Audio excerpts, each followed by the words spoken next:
Mesdames, Messieurs, bonjour et bienvenue. Vous êtes sur Zena TV, la chaîne de la diaspora. C'est une émission spéciale que nous vous présentons cet après-midi puisque la nouvelle est tombée ce matin. Monsieur André Okombi Salissa, qui était en sécurité selon ses propres termes depuis 8 mois, a été arrêté ce matin du côté de Brazzaville.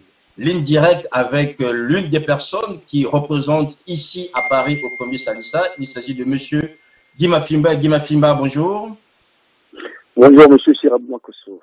Guy Mafimba, vous êtes le porte-parole et représentant personnel de Kombi Salissa. Est-ce que vous nous confirmez qu'il a fait l'objet d'une arrestation aujourd'hui à Brazzaville?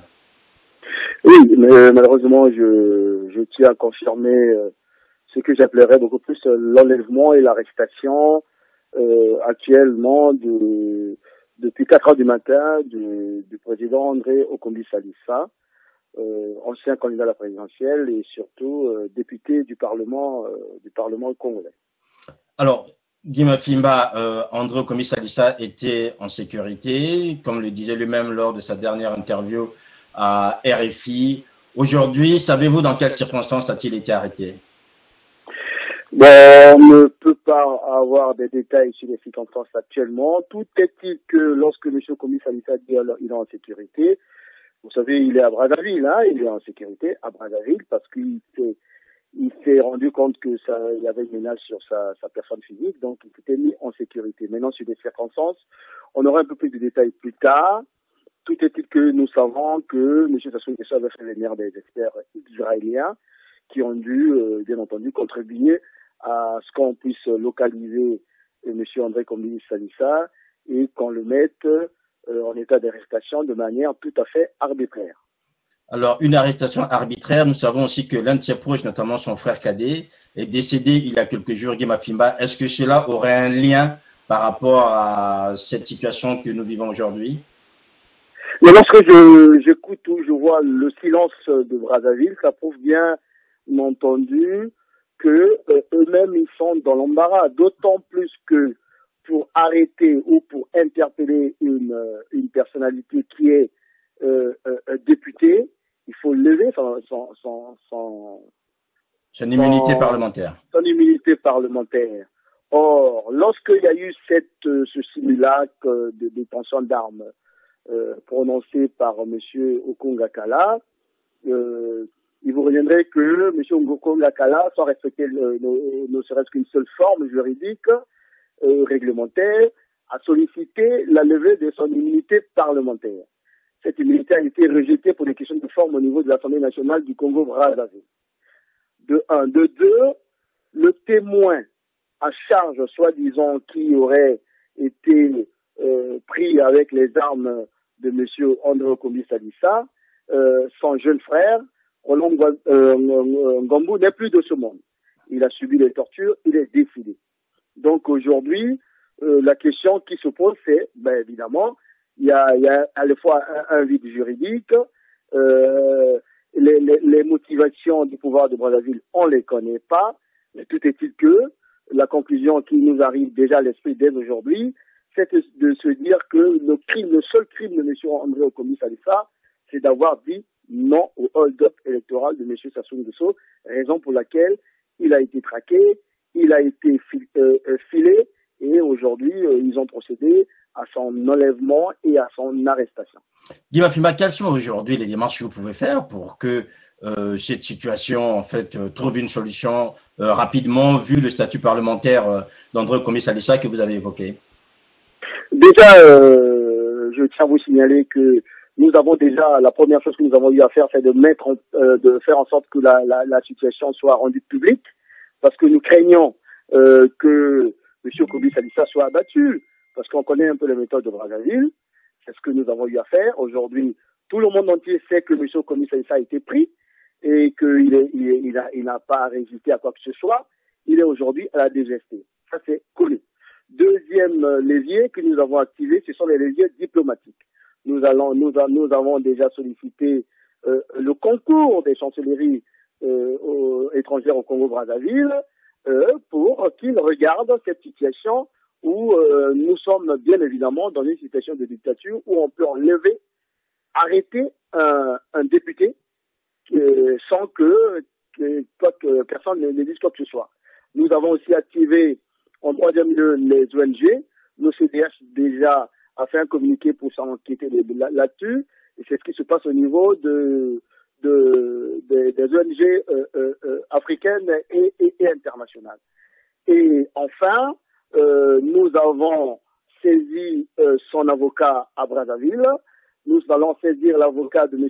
André Okomi Salissa ici à Paris pour que, bien entendu, ces choses soient regardées sous tous les angles, sous tous les contours.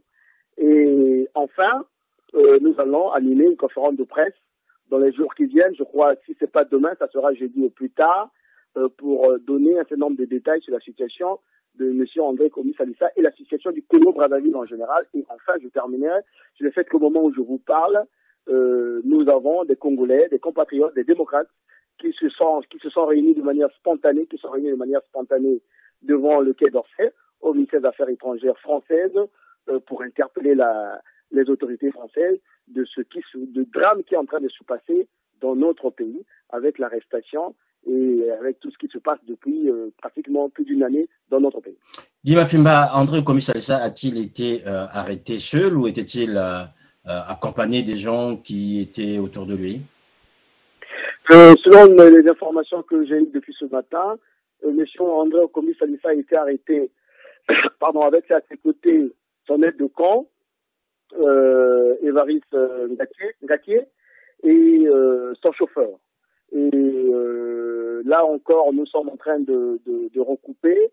C'est soit son aide de camp ou son chauffeur qui aurait été molesté et qui se trouverait au niveau de CHU. Et en même temps, nous sommes inquiets sur le sort de M.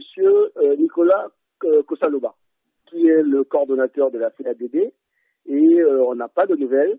Les premières informations seraient arrêtées aussi, mais on n'a vraiment pas de nouvelles actuellement, et nous sommes en train de chercher où se trouve M. Nicolas Kosaloba. Guy Mafimba, on va terminer. André Okomi Salissa est aujourd'hui à la DGST. Savez-vous s'il a été violenté ou bien il est respecté dans ses droits et dans sa personne physiquement? Monsieur Sirmakoso, vous savez, le fait déjà d'enlever, d'interpeller, d'arrêter, c'est déjà une forme de violence, une violence morale. Donc retenir quelqu'un sans qu'on lui dise qu'est-ce qu'on lui reproche, c'est déjà une violence morale. Maintenant, sur les violences physiques ou les exactions, nous craignons le pire. Pourquoi on craint le pire? Parce que ce pouvoir nous a habitués à ces violations massives des droits de l'homme. Donc on n'a aucune garantie. Tout est-il que, et ça je tiens à le dire pour m'avoir attendu ce micro et de m'adresser à la communauté nationale et internationale, les dernières informations, alors que M. Okomi Salissa était, on va dire, dans les conditions plus ou moins respectables à la DGST, M. Jean-François Ndengue a débarqué comme il sait le faire comme Zorro, pour donner des instructions contraires à la dignité et à la loi. À l'encontre de M. André Okomi Salissa, qui juste allait parler du Bateke qu'on doit traiter comme on a traité le Tchourou. Vous voyez déjà dans quel état d'esprit se trouve, on va dire, un certain nombre de caciques du pouvoir de Brazzaville. Donc nous n'avons aucune garantie, bien au contraire, nous allons utiliser tous les canaux médiatiques comme vous le faites maintenant pour interpeller les uns les autres sur le sort de M. André Okomi Salissa. Je rappelle juste que Jean-François Ndengue, c'est le directeur général de la police nationale congolaise. Exact. Merci Guy Mafimba. C'est moi qui vous remercie, M. Sirmakoso, et merci beaucoup.